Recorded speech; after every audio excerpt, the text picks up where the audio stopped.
Boy, oh boy. Talk about starting a late video recording, but hey, every minute's gonna be worth it because I'm gonna tell you what happened in Tennocon this year. So, as of me recording, the awards are still up, so you won't be seeing clips, but I'll refer to some of the blog posts that has digital experiences put up. So, we can discuss what's on Tennocon that happened this year. As you can see behind me, the new, I don't know what do you say, member of the faction, our old ally, is this guy. And with that being said, let's get into what actually happened in Tennocon, folks, because there's a lot to unpack, and I'm really excited to tell you guys about it. So here we go. First things first, we are getting a new cinematic quest in form of Old Peace, which will bring us this guy, and we get to play as Excalibur Prime. Yes, we won't have Excalibur Prime in our inventory, but DE is being generous enough to let us play with Excalibur. So yes, so the gameplay time is here. I opened this link. This link is not yet up, but yes, I'll link this website of Warframe's page where you can find all the details once more. But yes, we are getting to play Excal. We are going to go through multiple stages. It's a cinematic quest, of course. We are going to Tau. So this quest is ideally coming. Like, this quest will be a lead to what Tau is going to be, similar to how we had the Angels of Zariban leading us to entering Zariban. So I'm expecting the Old Peace to be the entry towards Tau for us, because I saw 3 specific missions that were available for us to go to once the demo was going on in the stream, that is. So anyway, let me leave really and let's talk about some more stuff, because there's a lot of stuff that's going to happen as I'm speaking about this. I know I'm going on a ranting video style this time because yes, am I prepared? Maybe not. And bada bing bada boom, Valkyr Prime is here, the free one. And since I'm already recording this, I want to show you what I'm going to do with this, because I already have Valkyr. That being selected, sell for extra Warframe slots. And now, how many do I have? Open slots, 7 Warframe slots. So Caliban Prime is coming next. He's gonna go here. I don't think so. I have a Caliban on me. Oh, I have him. Is he built? Just the reactor. Okay, I think so. I don't have it built. Anyway, next Prime in Warframe is gonna be Caliban Prime along with his signature sniper. I don't have the exact details. They'll reveal it as the next updates come. So this is the one thing. Remembering Tau, we have 2 new proto frames. That being freaking Harrow and Wisp, along with the newest Warframe, that being Uriel. I know my face is hiding, but you know what?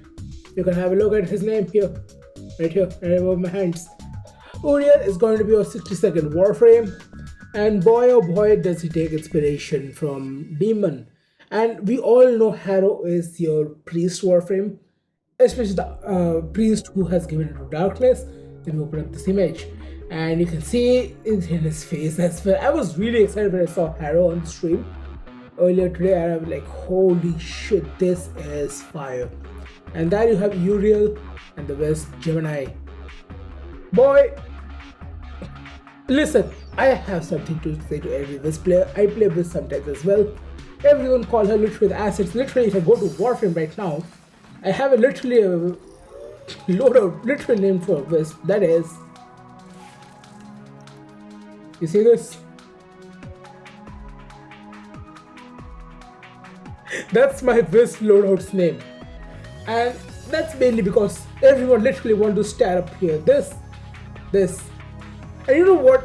I want D to do this because I heard both the proto frames are romanceable, and since Wisp is like showing her personality as a nun, I want her to scold every freaking player who tries to look up her from the rear. Personal choice, to be honest. Nothing against Wisp players, but boy, I know how many of us have been attracted to Wisp just because of that. They're like, yes, Goon over Warframes, Wisp, Ember, Mesa, you choose the pick. Anyway, that's enough of that. So yes, I can see, I can see why people would enjoy Wisp as a Gemini skin, but I'm not anyone to judge them, let's just say. I'll leave it up to your personal preference, whoever's enjoying that.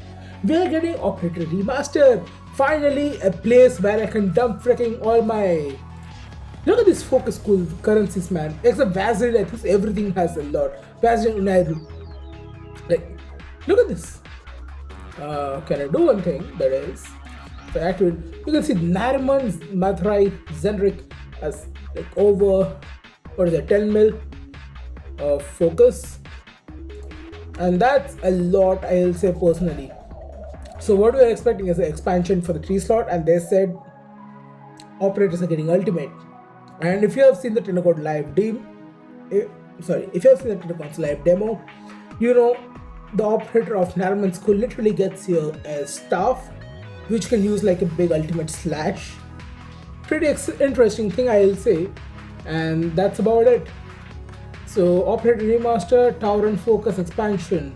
So I guess this will be more like how we have got your amp in, expansion.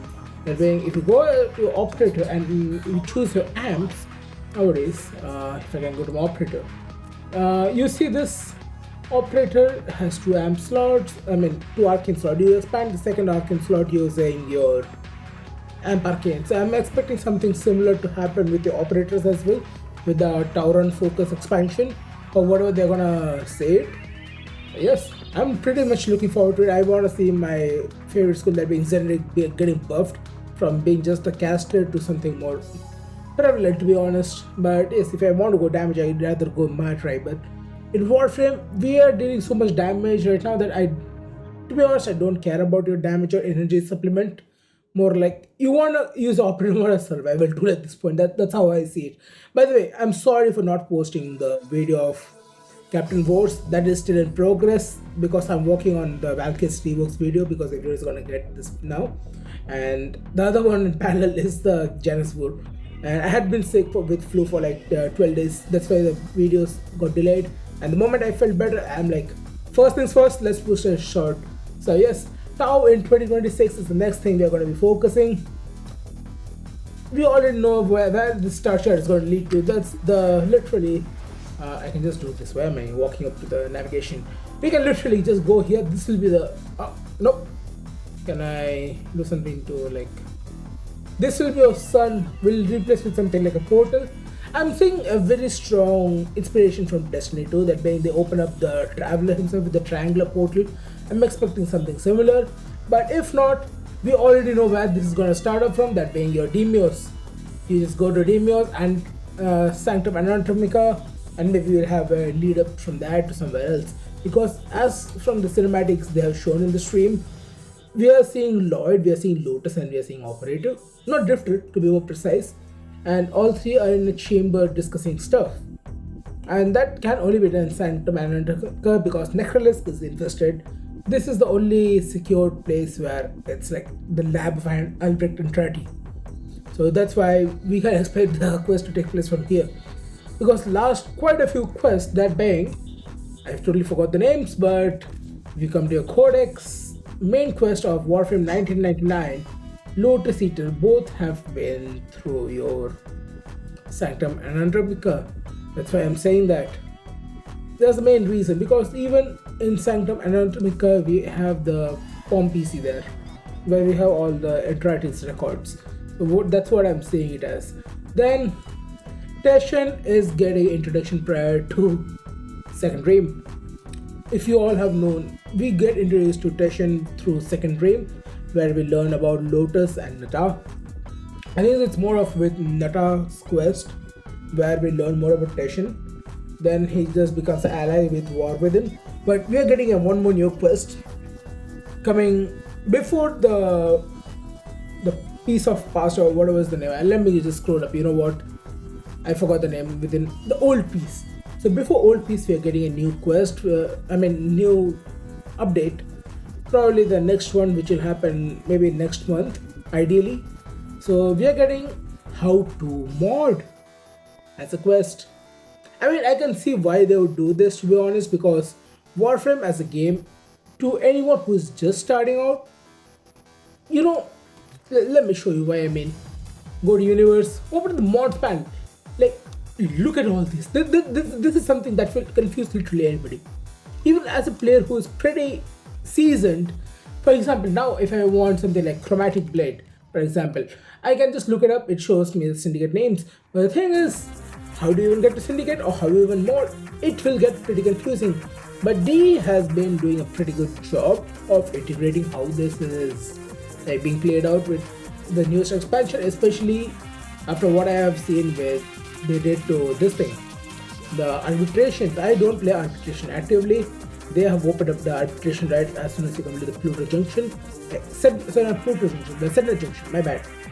So that acts as a really good bridge between your skill path and this thing. I was really enjoying seeing the dev note, and I'm expecting them to be doing that with this update when the Teshin 1 lands. And if you scroll down, now you have every other drop of this thing. What do they say? The arbitration. So you can literally exchange them from here. So that was a huge plus. So if you remember Warframe from like a few years back, if I want to pinpoint the exact years, it will be somewhere between 2019 and 2022. We all complained about one very certain thing back then, that being content islands. I don't know how many of you will remember. I know many of you are new to Warframe and you are still learning the game, but content island used to be a thing where you do one thing in one region, it never transferred over to the other, and you had to literally go to that region. I was especially like, what do I say, disappointed when I saw initially the Duviri expansion. And boy, I'll Weaver Tyson normal Warframe finally. The Duviri experience, though I hate it, I still play the circuit, the same feelings, no issues there. But you know what happened? If you have caught me on the stream a few days back of me posting this video, let me claim these things while I'm speaking to you guys, because this is one of the things that happened to me, that being Oraxia's crafting composition. Like, can I just look at his build requirements, man? I mean, yeah, she's a frame from the way, so she will need the resources, and I also did tell you how to prepare for it. But yeah, I did fall short, and especially considering this is a rare resource without a double drop booster, it's a pretty nightmare to farm. So yes, Oraxia is still under building. I'm not going to be posting Oraxia's guide just yet, it'll take me forever. But yeah, that's one more thing. So if they're doing this, I'm expecting them to teach you how to mod, because literally see this. They literally put in the quest name there. Listen, I think so, if I don't mistake from the stream's keynote, they said the quest name is the teacher. So this also means they're going to introduce us Teshin much sooner. And if you go by the route of secondary and War Within, Teshin's introduction is pretty flat. He just shows up, he's like, hey, Lord has abandoned you, let me take care of you, you deserve to know the truth. And then he gets killed in a war, becomes a ghost. Now with this, I'm thinking that since we have already progressed pretty far into the game, I think just for the cinematics, Teshin is going to return. It's going to be a pretty small update, though it has cinematics according to DE. We are getting Oberon Rework finally, and the new Lavos skin, lovely to see it, man.